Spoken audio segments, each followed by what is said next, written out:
فعالیت‌های مؤسسات غیر دولتی در خصوص کمک‌های بشری و مساعدت‌های اضطراری مواد غذایی و غیر غذایی. The Minister of Economy plans for monitoring and controlling the activities of non-governmental organizations regarding humanitarian aid and food. طوری که بهتر بدانید متاسفانه طی سالهای متمادی وابستگی اقتصادی متکی بودن بیش از حد به واردات و کمک‌های مشروط مالی جامعه جهانی سبب بروز مشکلات اقتصادی در سطح کشور گردیده است.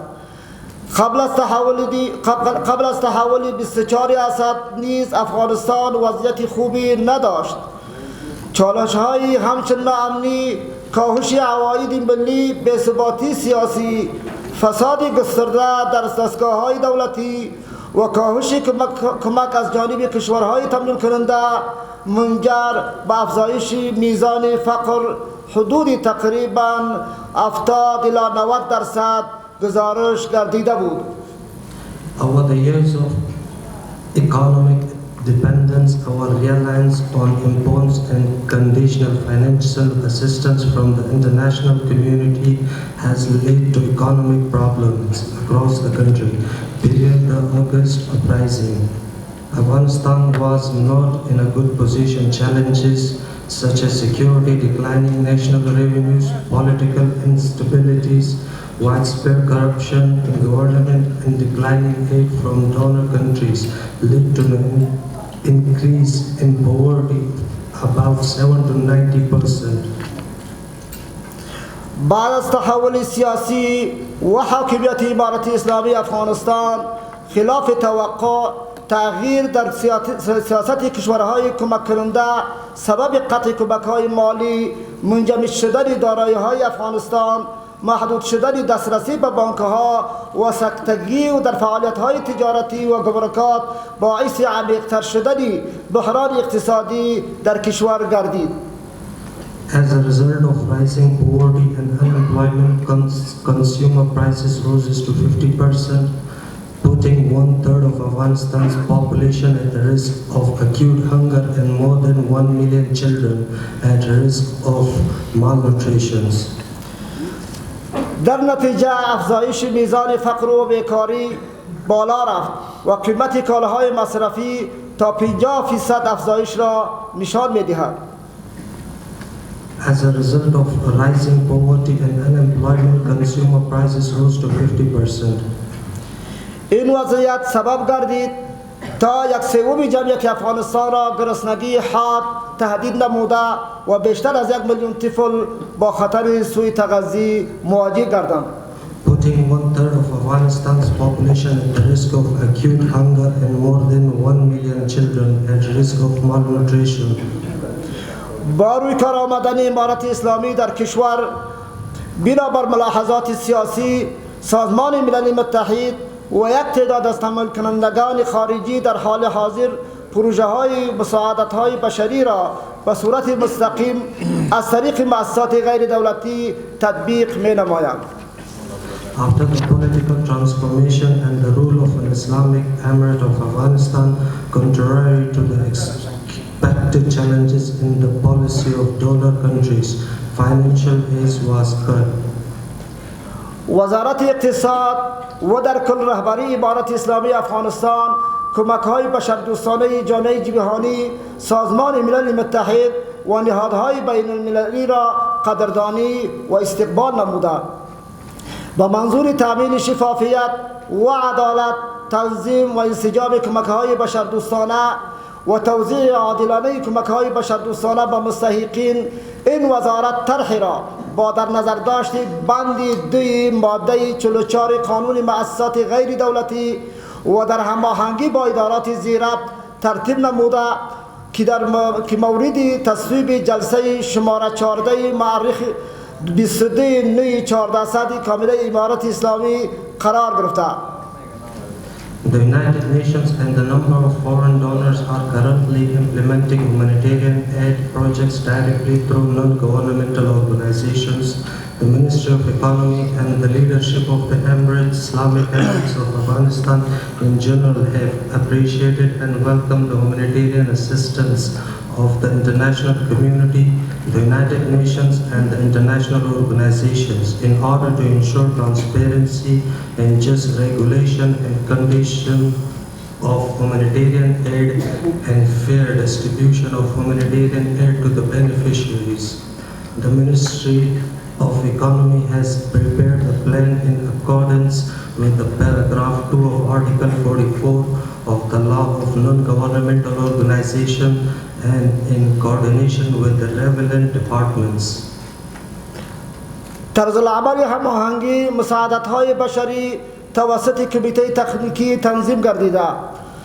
این کمیته با همکاری وزارت امور مهاجرین و عودت کنندگان، وزارت بازسازی و انکشاف دهات، وزارت شهدا و معلولین، وزارت صحت عامه، ریاست عمومی جمعیت افغانی سرمیاشت و وزارت دولت در امور رسیدگی با حوادث به منظور تأمین شفافیت و عدالت و توزیع عادلانه کمک‌های بشردوستانه به مستحقین، تثبیت ساحات آسیب پذیر، گزارشگیری از فعالیت مؤسسات غیر دولتی و دیگر امور مرتبط در سطح مرکز و ولایات فعالیت بنمایند.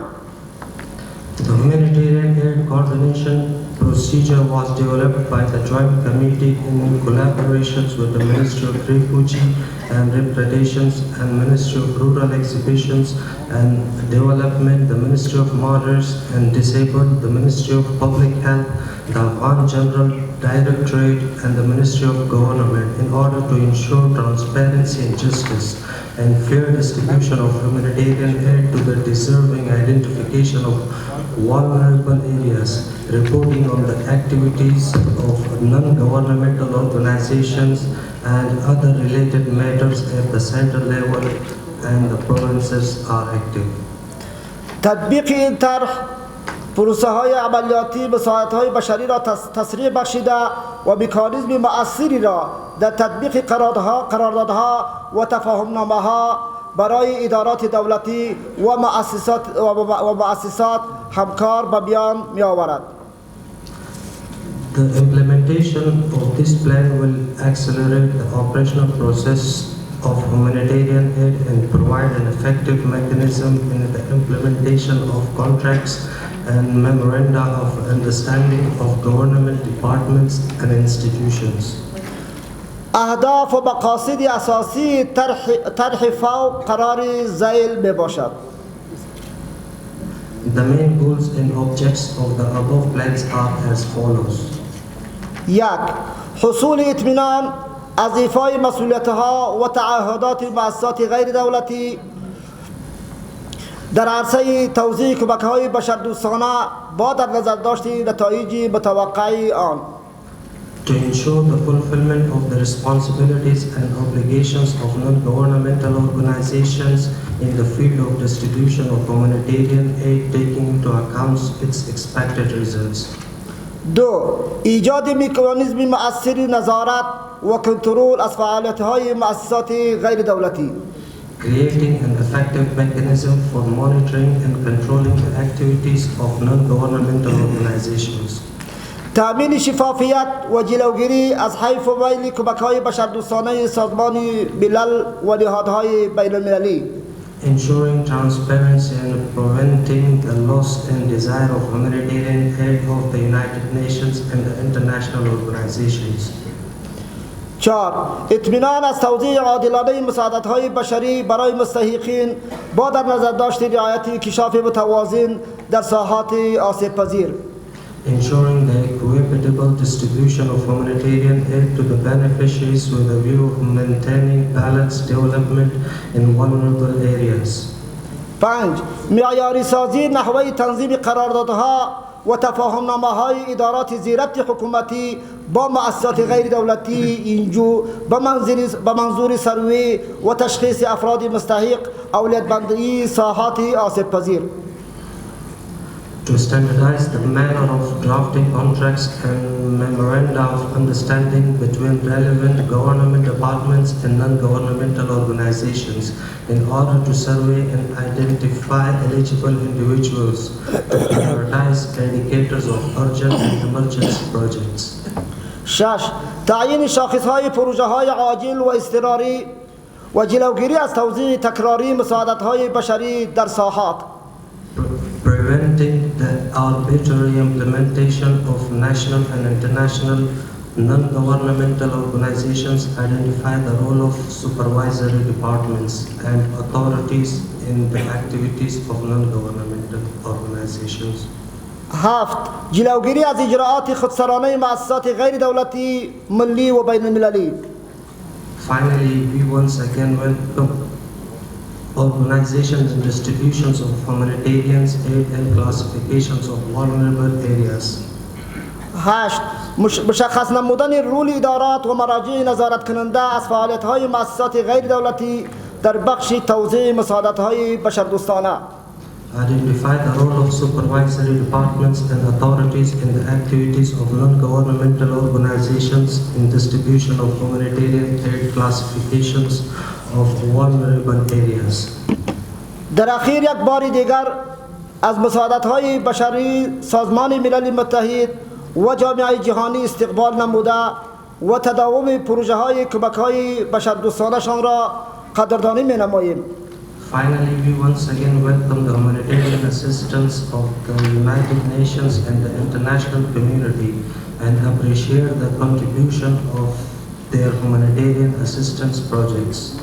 ولی باید خاطر نشان نمود که بهبود وضعیت اقتصادی افغانستان بعد از 43 سال جنگ به همکاری بیشتر مالی جامعه جهانی و آغاز پروژه‌های زیربنایی نیاز دارد تا با تطبیق برنامه‌های انکشافی افغانستان نیز من حیث یک ملت واحد بر رفاه اقتصادی و اجتماعی نائل گردد. But it should be noted that the improvement of Afghanistan's economic situation after 3 years of war and due to the greater financial cooperation from the international community, infrastructure needs to achieve economic and social prosperity as a single nation by implementing Afghanistan's development programs to be. از توجهتان تشکر. Paul, I would like to greet you in peace today and would like to reflect on the critical and important issues of the humanitarian assistance which is so much needed for the people of Afghanistan. البته هدف آمدن ما امروز در این نشست است که روی نیازمندی‌های مبرم بشری که افغانستان رو سخت نیازمند هست بحث و گفتگو کنیم. Since 15 August, the United Nations agencies represented at this table and members of the international community have mobilized themselves to respond to the largest humanitarian catastrophe in the world at this point in time. از تاریخ 15 آگوست بدین سو ملل متحد و ادارات ملل متحد و اعضای جامعه بین‌المللی خود را بسیج ساختند برای رسیدگی و پاسخ به بحران فاحش بشری که افغانستان رو مواجه بود. His Excellency in his speech noted the decades of war and difficulty which were compounded, of course, with the drought and overall lack of economic development and poverty which affects people of Afghanistan. جناب وزیر صاحب در مورد چندین دهه جنگ صحبت کردن و همچنین مشکلاتی که در افغانستان و میان آمده بود و این مشکلات طبعا با پشتوانه‌های پای در پای هم همراه بوده که باعث عدم انکشاف و همچنین ایجاد فقر در کشور شد. Our presence and our work in Afghanistan is guided by the overarching principle of humanity, which says that human suffering must be addressed whenever it's found, with particular attention to the most vulnerable, specifically to children, women, people with disabilities and elderly. تمام فعالیت‌های ما و کار ما متمرکز خواهد بود بر اصول بشری و همچنان رسیدگی به آلام و مشکلات بشری و توجه ما بیشتر روی آسیب پذیرترین قشر جامعه که اطفال، زنان و افراد معیوب هستند خواهد بود. It is under this umbrella that we had the visit of the UN Under Secretary General, UN Emergency and Relief Coordinator, Mr. Martin Griffiths, who has been here in August, and it is with his leadership and with the commitments which were made at that time that we have started the provision of the assistance.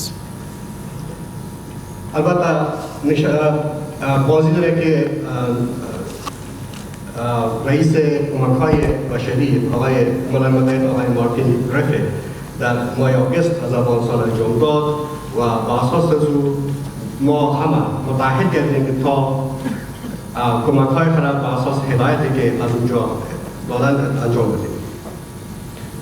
I'm very proud to say that in these 6 months the agencies present at this table were able to reach more than 18 million people in Afghanistan with life-saving assistance. افتخار دارم که اعلام بکنم که در طی 6 ماهی گذشته نمایندگی‌های ادارات ملل متحد که در اینجا حضور دارند تانستند و نیازمندی‌های بیشتر از 18 میلیون مردم به وضعیت در افغانستان رسیدگی بکنند و کمک‌های حیاتی را فراهم بسازند. More than 10 million people received food. بیشتر از 10 میلیون نفر کمک‌های غذایی به دست آوردند. Under 2 million people received primary and secondary health care. 2 میلیون نفر دیگر کمک‌های ابتدایی و ثانوی صحی را به دست آوردند. Nearly 300,000 children under age of 5 received treatment for acute malnutrition. تقریباً 300,000 اطفال پایین‌تر از سن سال که با سوء تغذیه مبتلا بودند کمک حاصل نمودند. More than 500,000 people in those households were provided with improved access to water and sanitation. و همچنان بیشتر از 500,000 نفر یا نیم میلیون نفر کمک‌های دسترسی و آبستگی در خانه‌هایشان فراهم گردید. As United Nations in Afghanistan and as UN Humanitarian Coordinator, I would like to speak about the principles of our engagement in Afghanistan. من حیث هماهنگ کننده کمک‌های بشری در افغانستان ما می‌خوایم روی اصول و پرنسیپ‌هایی که کمک‌های ما با آنستوار هست صحبت بکنیم. Our principles, the first one is the one of humanity. I spoke about it. The second, yes. اصول اول ما همون بشریت یا انسانیت هست و اساس اون ما پیش می‌بریم کمک کنیم. It is also based on the recognition of the human rights-based approach as the principles of human rights, the standards of human rights are so important and central to our work. و همچنان تلاش‌های و کمک‌های ما مبتنی بر حقوق بشر هست و معیارهای حقوق بشری هست. As United Nations, we're neutral. Our work, neither individually or organizationally, anyhow participates in hostilities, or we do not take sides in controversies of a political, religious, or ideological nature. ما من حیث ملل متحد کمک‌های ما بدون مسائل سیاسی، مذهبی و یا فکری صورت خواهد گرفت. We are impartial. Our assistance which we provide does not discriminate on the basis of ethnic origin, political opinion, gender, nationality, religion. It is only guided by a need and by sole need of a human being for relief. کمک‌های ما بی‌طرفانه و بدون تبعیض ارائه خواهد گرفت و بدون در نظر داشت ملاحظات قومی، سیاسی، جنسیتی، ملیتی صورت خواهد گرفت، بلکه کمک‌های ما مختصاً بر اساس بشری صورت خواهد گرفت. Humanitarian assistance delivered in Afghanistan is not different of any humanitarian assistance delivered in no other country of the world. Everywhere where we operate, we are guided by a very same principle, and that principle is of operational independence. کمک‌های بشری را که ما در افغانستان ارائه می‌کنیم متفاوت از کمک‌های بشری که در سایر بخش‌های دنیا فراهم می‌گردد نیست. همه کمک‌ها با شمول افغانستان در همه دنیا با اساس این اصولی که قبلا گفتم فراهم می‌گردد. That it means that we are autonomous of the political, economic, military, or any other objectives that may hold with regard to areas or activities where they are implemented. و فقط هدف کمک‌های ما فقط رشد اقتصادی است و بدون ملاحظات سیاسی و دیگر ملاحظات است. We are committed to the centrality of protection of the people of Afghanistan. ما متحد و محافظت از مردم افغانستان هستیم. We are committed of not harming in any way or format the systems which exist in the country. و ما هیچگاهی قصد رسانیدن ضرر یا آسیب و نظام و سیستم که در افغانستان هست نیستیم. We adhere to the principle of dignity. People in need shall be respected as equal partners in action in all activities. ما بر کمک‌های ما بر اصول احترام متقابل و بشری استوار هست. We are sensitive to the culture of the country and respect the culture, norms, traditions, and religion of the country. ما با فرهنگ مردم افغانستان و منطقه متحد هستیم و در برابر اون اساس هستیم. We are obliged and adhere to the principles of gender equality, which means it's our principle to promote gender equality and full realizations of the rights of women and their freedoms. ما متحد و تعمیل تساوی جنسیت در افغانستان هستیم و همچنین رعایت حقوق همه اقشار جامعه هستیم و کمک‌های ما متمرکز خواهیم. There are also principles of diversity, which means that everybody has to be included. و همچنین یک اصول دیگری هست که تنوع هست که ما باید کمک‌های با نظر داشت تنوع کشور ارائه بکنیم. There is also a principle of resilience, because we do believe that way too many years we've been providing humanitarian assistance, and as we continue to do so, we should contribute to the communities to become more resilient, more independent, so that eventually the need of Afghanistan in humanitarian aid will end. ما همچنان متحد با اصول مقاوم بودن هستیم. البته ملل متحد در 10 سال گذشته کمک‌های زیادی را برای افغانستان و مردم افغانستان ارائه کرده و هدف ما این است که بالاخره بتوانیم مردم افغانستان را بیشتر مقاوم بسازیم و در نهایت مستقل بسازیم و این کمک‌های بشری بالاخره مردم خود کفاش و پایان بیاورد. Last but not the least, we are absolutely and fully committed to the principles of accountability, transparency, delivering improved measurements and reporting on our results. و در نهایت یک مهمی است که ما متحد با اصول حسابدهی شفافیت هستیم.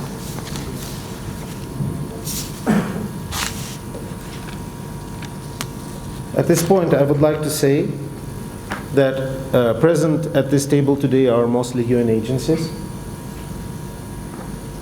البته در این مرحله در حضور نمایندگان ادارات متحده اینجا هستم میخوام که ابراز بکنم که Humanitarian effort in Afghanistan is sustained largely through the funding coming through these United Nations agencies, and there is 180 partners, including non-governmental organizations. البته تلاش‌های بشری که در افغانستان ادامه داره ادامه پیدا خواهد کرد و از طریق ملل متحد و همچنان 180 شرکایی که با ملل متحد کار میکنه با شمول مؤسسات غیر دولتی ارائه میگردد. Our mandate of all these institutions at this point in time is purely humanitarian aid, which is, in international definition, very different from the development assistance. و ماموریت همه این ادارات همکار که با ملل متحد هست فقط هدفش رسیدگی به کمک نیازمندهای بشری هست. At this particular point in time, we do not have a mandate from our guiding principles and from our donors to engage in development assistance in Afghanistan. البته در مقطعی در حال حاضر ما هیچ ماموریت از سوی دونرهای مانند که با چشی و با کمک‌های خود ادامه خواهید بدیم.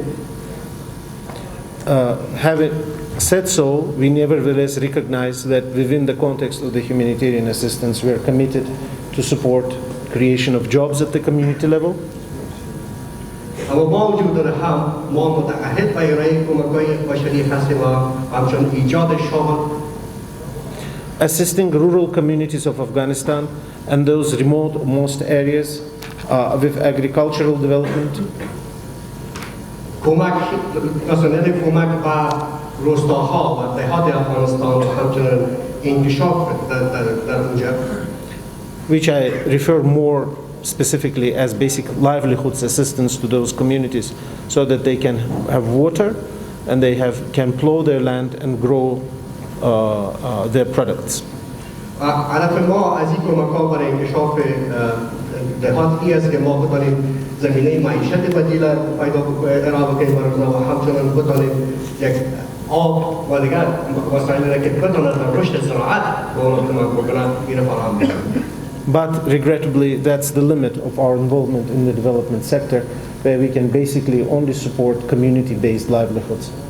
And in a classic terms of that word, we do not engage in development type programming in Afghanistan at this point in time. اما متاسف گویم که در حال حاضر سکتور که ما کمک می‌کنیم فقط همین سکتور بشری هست و رسیدگی به نیازمندی‌هایی که مردم در محیط و محلات هست. I appreciate the efforts which have been put into putting the plan together, which has been presented to us. I understand it's laid in front of us on the table.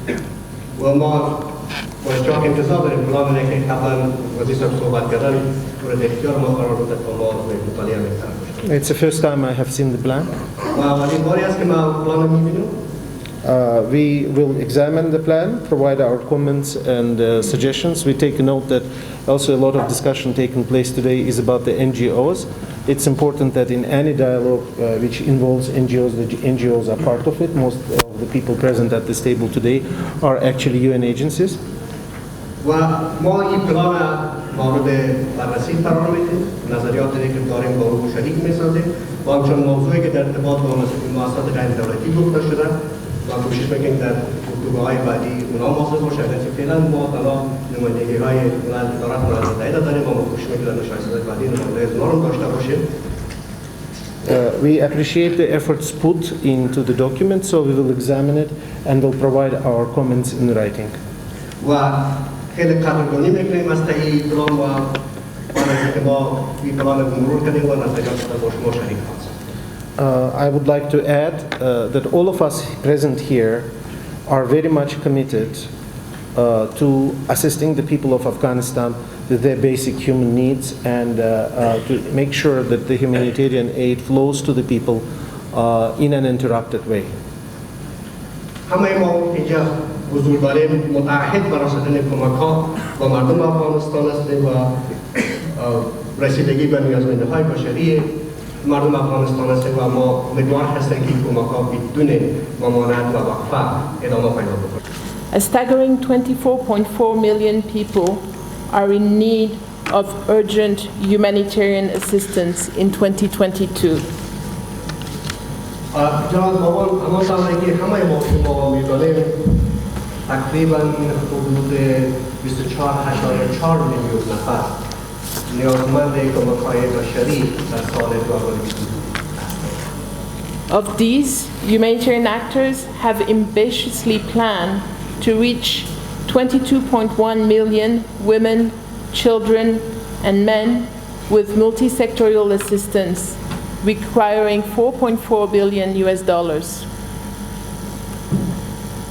از این تعدادی که قبلا اشاره کردم، نهادهای ادارات ما توانستند که به تعداد 22.1 میلیون نفر با شمول زنان، اطفال و مردان رسیدگی بکنند، کمک‌های ارائه بکنند و در مبلغ 4.4 میلیون دلار هم در اینجا مصرف. This is the largest plan globally for humanitarian assistance. و از لحاظ کمک‌های بشری بزرگترین پلان در سطح دنیا هست. To be clear, humanitarians in Afghanistan do not have the 4.4 billion requested for the plan. Sorry. Can you repeat? To be clear, humanitarian actors in Afghanistan do not have the 4.4 billion requested for the plan. فقط یک تصمیم می‌خوایم بکنیم که البته برای این رسیدگی به نیازمندی‌هایی که از مردمی که در سال 2022 نیازمند کمک‌های بشری هست 4.4 میلیارد دلار درخواست شده، اما به طور واضح می‌تونیم بگیم که فعلا همکارای بخش بشری این مقدار پول در اختیار خود ندارند.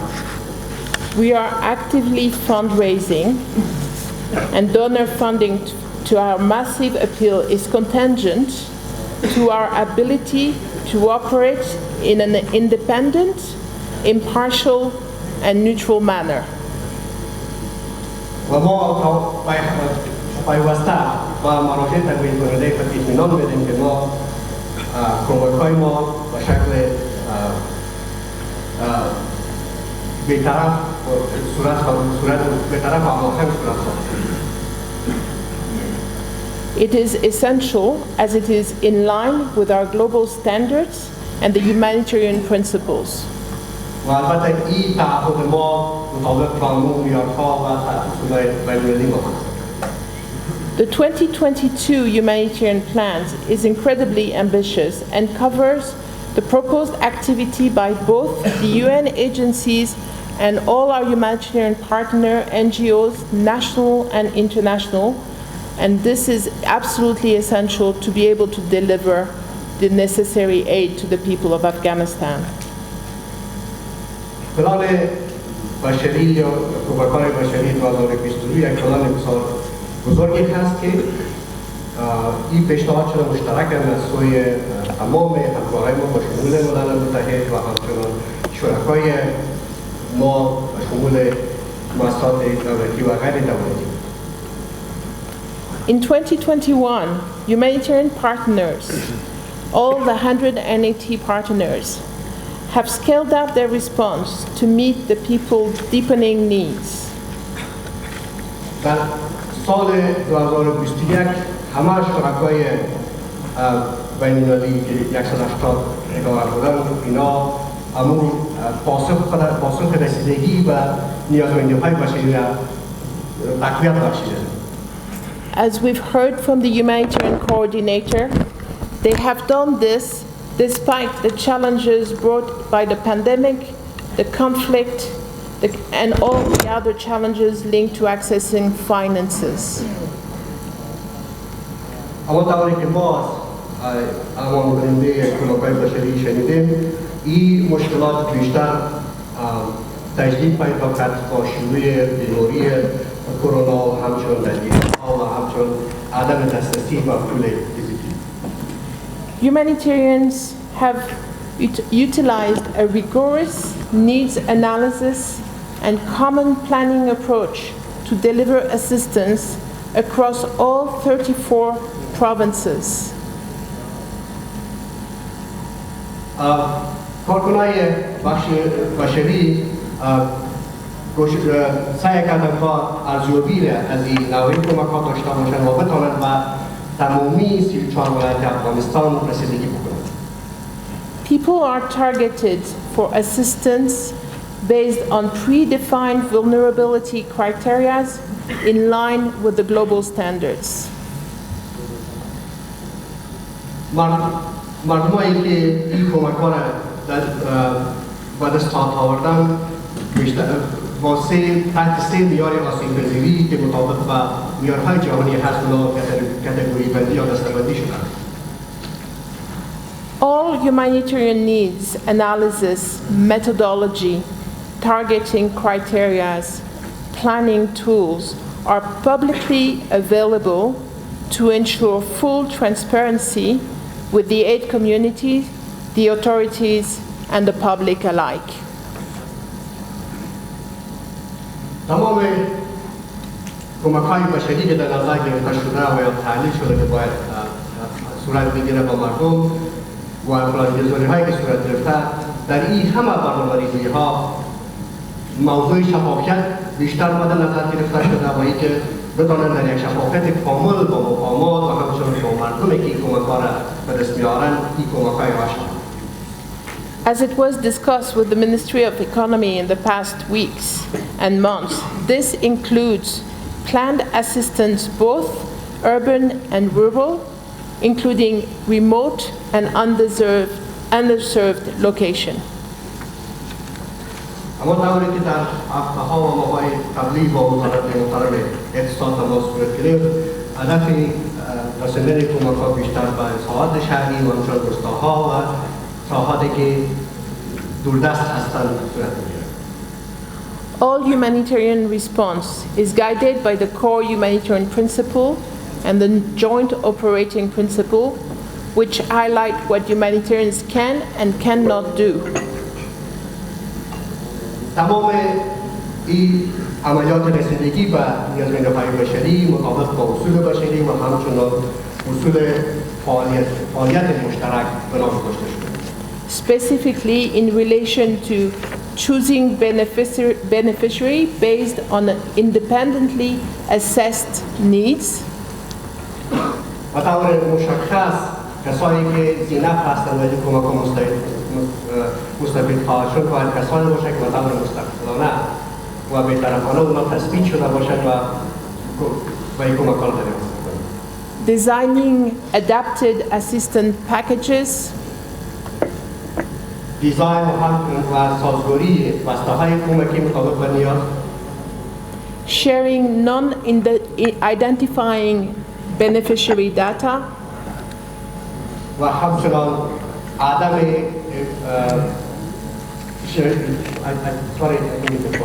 sharing non-identifying beneficiary data. و همچنان شریک ساختن معلومات افراد زینف بدون افشای هویت. Independently selecting staff, partners and vendors. انتخاب مستقلانه کارمندان و همچنین کسایی که در این عرصه همکاری میکنند. And engagement with armed members of the police, military or other groups. و همچنان تماس با پلیس، اردو و سایر مقامات زیده. Our core principles require us to serve all people with particular focus on the most vulnerable, including specifically women, girls, the disabled and the elderly. و اصول محوری با این را فرو میکنه که کمک‌ها باید تمام مردم آسیب پذیر با شمول زنان، دختران، محسن سفیدان و همچنان معیوبین برسند. We can only do this when we have the full workforce, including women and men, engaged in assessing people's needs and providing humanitarian assistance. ما فقط زمان میتونیم این کمک‌ها را به اون شکلی که ما مطابق با اصول ما افغانستانی است که زنان و مردان یکجا بتونن در تثبیت و شناسایی افراد زینف اینا شریک باشند. We continue to rely on the good efforts of the authorities to ensure that we can continue to do this. و ما بالای همکاری مقامات زیرفت پیوسته حساب خواهد کردیم و متکی به همکاری از خواهیم. Humanitarians need to be ensured that their safety and security is upheld. و زمانی که نیازمندهای بشری یا کمک‌های بشری به نیازمندان رسیده می شود، اطمینان از تأمین امنیت در توزیع کمک‌ها باید صورت بگیرد. and this before, during, and after aid delivery. البته که این مسئولیت باید قبل است و در جریان و بعد از حوزه کمک است. Humanitarian personnel, men and women, must not face threat, intimidation, or harm of any kind. پرسنل توزیع کمک‌های بشری نباید مورد تهدید، ارعاب یا هر گونه فشار قرار بگیرد. The aid community welcomes the assurances provided by the authorities in this regard, particularly in the most recent engagement, and we encourage this support to continue across all parts of the country for both female and male humanitarian actors. و جامعه جهانی تشکر می‌کند قبلا هست همچون یک همکاری را که مقامات در قبلا ارائه کرده و کمک‌های اخیری که با مردم توزیع شد و باید واسه تاکید که مردم مثلا از امنیت یک سال و مسئولیت یک سال برخوردار باشند در جریان توزیع. If or when problem arises, communication is always the best solution and the way forward, never other options.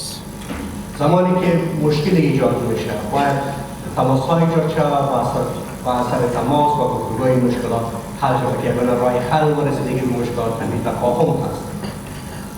Humanitarians also rely on the ability to carry out independent assessment to ensure that the right package of assistance goes to the people who need it the most.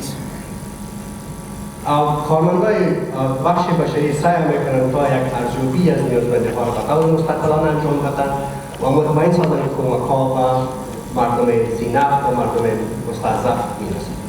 This is designed to prevent the misdirection of limited resources and protect the most vulnerable. البته این با توجه به منابع محدود و اینکه مطمئن بسازه که با افراد آسیب‌پذیر دستگیری صورت میگیره این برنامه تنظیمی شده. We welcome the recent engagement in resolving issues of interference in humanitarian assistance. And go ahead. و ما تشکر میکنیم از کمک اخیری در هر یک مشکلی در توزیع کمک‌ها به بیان آورده صورت گرفت. And this engagement needs to be regular and to discuss and resolve any issues of interference. Thank you very much. همچنان باید این تماس‌ها به شکل منظم دوام پیدا بکنه و هر جایی که مشکل ایجاد میشه با توافق حل شود.